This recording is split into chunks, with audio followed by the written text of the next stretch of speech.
নির্বাচন নিয়ে একটা উত্তেজনাকর সিচুয়েশন ক্রিয়েট হয়েছিল। সবাই টান টান উত্তেজনায় ছিলেন যে আসলে বাংলাদেশের রাষ্ট্র শাসন ব্যবস্থায় ত্রয়োদশ জাতীয় সংসদ নির্বাচনে কে জয়লাভ করে এবং শেষ পর্যন্ত আসলে কে সরকার গঠন করবে। অনেক ইকুয়েশন ছিল। কেউ মনে করছিল যে জিতবে বিএনপি, কেউ মনে করছিল যে জামায়াত ইসলামী, এবং অনেকের মধ্যেই ভাবনাও ছিল যে একটা কোয়ালিশন গভর্নমেন্ট হতে পারে, মানে 151টা আসন যে এককভাবে সরকার গঠন করতে চায় বা যেই দলকে এককভাবে সরকার গঠন করার ইচ্ছা পোষণ করলে ওই 151টা আসন পেতে হবে, সেটা মিলাতে গিয়ে হয়তো জামায়াত ইসলামী বা বিএনপি কেউই ওই ম্যাজিক ফিগারটাকে টাচ করতে পারবে না, এরকম একটা আলোচনা চলছিল। বাট শেষ পর্যন্ত এর কোনোটাই টিকে নাই, এবং বাংলাদেশ ন্যাশনালিস্ট পার্টি বিএনপি 215-এর কাছাকাছি আসন পেয়েছে, এককভাবে তারা সরকার গঠন করতে যাচ্ছে।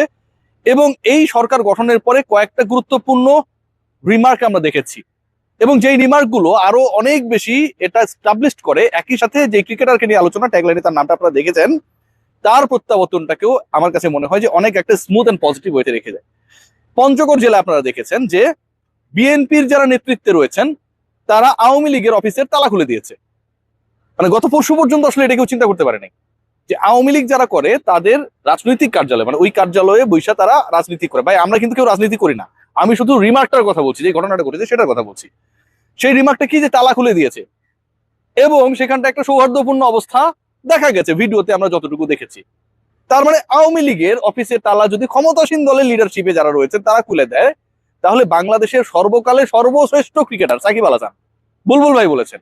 বুলবুল ভাই বলার পরে বুলবুলিও কিছু লোকজন রয়েছে, তারা এমন ভাবে ব্যাখ্যাটা দেওয়ার চেষ্টা করলো যে আমিনুল ইসলাম বুলবুল বলেছে সাকিব আল হাসান বাংলাদেশের সর্বকালের সেরা ক্রিকেটার। মানে উনি না বললে কি সাকিব আল হাসান বিশ্বের সেরা ক্রিকেটার থাকতো না, বাংলাদেশের সেরা ক্রিকেটার থাকতো না? সাকিব তো সাকিবেরই ভাই। সাকিবের হেটার্সরা কয় যে সাকিব আল হাসান বাংলাদেশের সর্বকালের সেরা ক্রিকেটার।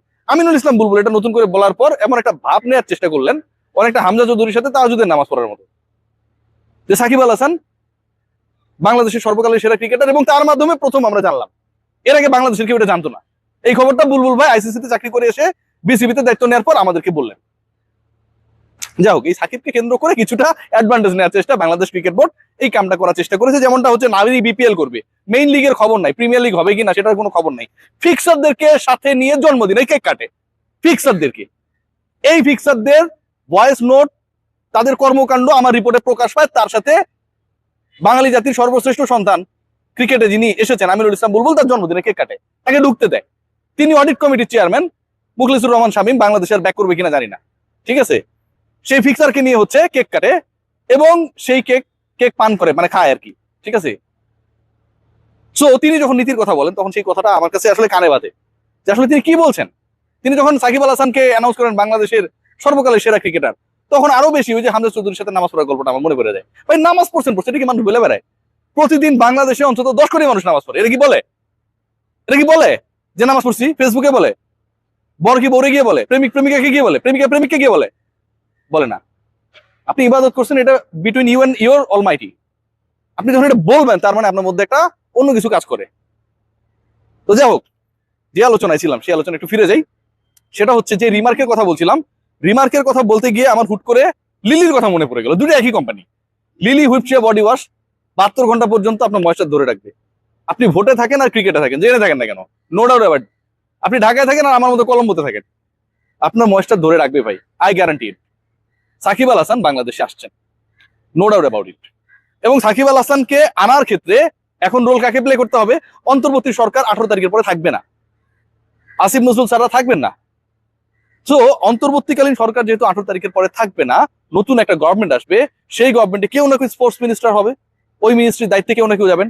আইন বিচার ও সংসদ বিষয়ক যে মন্ত্রণালয় রয়েছে, যেটা ভেরি মাচ ইম্পর্টেন্ট সাকিবের বাংলাদেশের প্রত্যাবর্তন নিয়ে, সেই মন্ত্রণালয় খুব গুরুত্বপূর্ণ, সেটার দায়িত্বে কেউ না কেউ যাবেন, যেতেই তো হবে নাকি। সো ডিসাইড করবে কি, it's going to be a combined action between the sports ministry and the law ministry. সেই দুই মিনিস্ট্রির দায়িত্বে 18 তারিখের পরে অথবা তার আগেও দায়িত্বে যারা যাবেন বা যিনিই যাক না কেন, তারা বাংলাদেশ ন্যাশনালিস্ট পার্টির টপ ডিসিশন মেকারদের দুজন ব্যক্তি হবেন। এবং যখন সেই পার্টি, সাকিব যেহেতু আওয়ামী লীগের পলিটিক্স করেছিলেন, সাকিব আল হাসান যেহেতু আওয়ামী লীগের এমপি ছিলেন, সাকিব আল হাসানের ব্যাপারে আই এম ড্যাম শিওর যে তত্ত্বাবধায়ক বা অন্তর্বর্তীকালীন সরকার যে বক্তব্যটা দিয়েছে বা তাদের কাছ থেকে গ্রিন সিগন্যাল নিয়ে বাংলাদেশ ক্রিকেট বোর্ড যে কথাটা বলেছে, সেই ট্র্যাকেই থাকবে। এবং এই ঘোষণাটা যদি নাও আসতো বুলবুল সাহেবরা বা without any question in the press conference, যেভাবে আমজাদ সাহেব এটা বললেন যে সাকিবকে নিয়ে আমাদের প্ল্যান আছে, পরের সিরিজ আমরা তাকে চাই, কোনো কোয়েশ্চেন ছাড়াই উত্তর দিয়ে দিয়েছিলেন, অনেকটা স্ট্যান্ডবাজি আর কি, যে সাকিবের আলোচনাটাকে নিয়ে বাংলাদেশের বিশ্বকাপ ব্যর্থতা আলোচনাকে তারা কাভার আপ করার চেষ্টা করছিলেন। সো তারা যদি এই আলোচনা নাও করতো, এই সরকার আসার পরে, বিএনপি সরকার আসার পরে সাকিব আল হাসান অবশ্যই বাংলাদেশে আসতেন, অবশ্যই পাকিস্তানের বিপক্ষে খেলতেন, অবশ্যই টি-20 খেলতেন, পরবর্তী সময় ওয়ানডে খেলতেন, ড্যাম শিওর। সাকিব আসছেন যেটা, বা সাকিবের ঘনিষ্ঠজনদের সাথে টুকটাক কথা হয়ে যতটুকু বোঝা যায় যে মার্চের ফার্স্ট উইকের মধ্যে Shakib Al Hasan will be available, Shakib Al Hasan বাংলাদেশে অ্যাভেলেবেল হয়ে যাবেন। এবং এই মাসের শেষ নাগাদ সাকিব আল হাসানকে কেন্দ্র করে যেই ধরনের অনিশ্চয়তা রয়েছে, মামলা কেন্দ্রিক, এখানে আসার ব্যাপারে গ্রিন সিগন্যাল কেন্দ্রিক, সাকিব ইউ কাম, তোমার কোনো কিছু নিয়ে টেনশন করার দরকার নেই, বাংলাদেশ গভর্নমেন্ট, স্পোর্টস মিনিস্ট্রি এগুলো টেক কেয়ার করবে, সকল ধরনের আমলাতান্ত্রিক, প্রশাসনিক এবং ক্রীড়াগত বাধা যেসব রয়েছে সবগুলো দূর করার ব্যাপারে বাংলাদেশের নতুন গভর্নমেন্ট বদ্ধপরিকর। এবং সাকিব আল হাসান এলে ডেফিনেটলি তাকে স্বাগত জানিয়ে বাংলাদেশ দলে প্রত্যাবর্তন করা হবে। সাকিব আল হাসান এর মাঝে একটা কাজ করেছে, সেটাও কিন্তু একটা রিমার্ক, সেটাও কিন্তু একটা লিলি হুইপচিয়া বডি ওয়াশের মতো একটা প্রোডাক্ট। কেমন এটা বলি, সেটা হচ্ছে আপনারা যদি খেয়াল করে দেখেন, যত বেটিং ওয়েবসাইটের তিনি অ্যাড দিয়েছিলেন, তার যে ফেসবুক প্রোফাইলটা রয়েছে বা পেজটা রয়েছে, বাংলাদেশের সবচেয়ে বেশি মানুষ ফলো করে স্পোর্টস মিনিস্টার ম্যান হিসেবে যাকে সাকিব আল হাসান। সাকিব আল হাসানকে সাকিব সকল পোস্ট, যেটা বাংলাদেশের ল এটাকে মানে না, বাংলাদেশের ল এটাকে পারমিট করে না, এই সংক্রান্ত সকল ধরনের বিতর্কিত পোস্ট তিনি ডিলিট করে দিয়েছেন, ইরেজ করে দিয়েছেন তার প্রোফাইল থেকে। তার মানেটা কি, আমি যখন ব্যাগ গুছাবো মানে আমি বাসায় থাকছি না, আমি কলম্বো যাই, কলকাতা যাই, কমলাপুর যাই, আমি যখন ব্যাগ গুছাবো it means I am going outside for staying some days.